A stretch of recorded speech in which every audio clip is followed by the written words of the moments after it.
Correr daqui, ó. De onde o carioca correu. É, bem assim mesmo.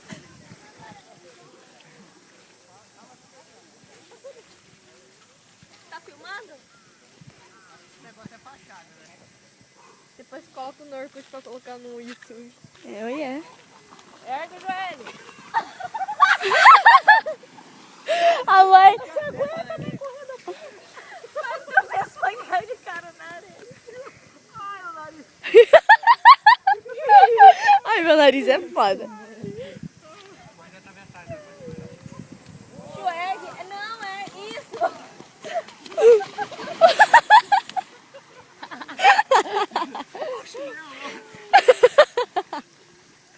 Ó, não dá muita distância, Chu.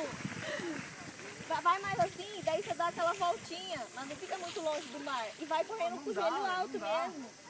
Vai lá. Eu não sei. Não adianta, não dá. Só não é ficar pagando mico. Ai, que droga. Eu começo a correr e começo a... Oh, conseguiu no comecinho. Começou? Ele conseguiu no começo. Ergue, olha onde ele pisa. Ó, ele pisa mal durão. É. Não tem jeito. Chu, você pisa muito forte. É, não tem pra escutar o barulho. É. Tá seu cavalo, trouxe. Não é a rapidez que faz o negócio. Tem que ver com a Dani Molina. Ela conseguiu andar um tantão. Caramba, por que ela conseguiu, mano?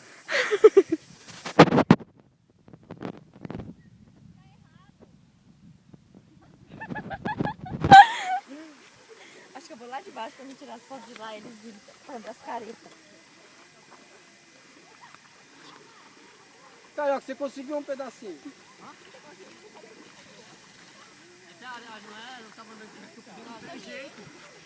É, tem que pisar pranchado na água.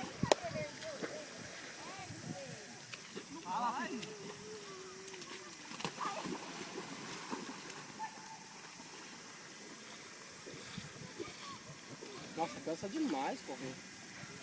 Você tá gravando, Camille? Pode apagar isso. Ué, é engraçado ver vocês caindo. É muito estranho, parece um cavalo trotando, velho. Não vai conseguir nunca. Peraí.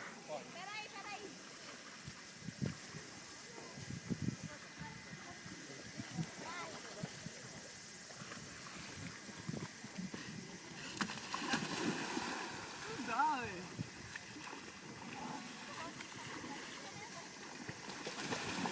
Capaz. Ai, Mas nem. tão fudando, só isso.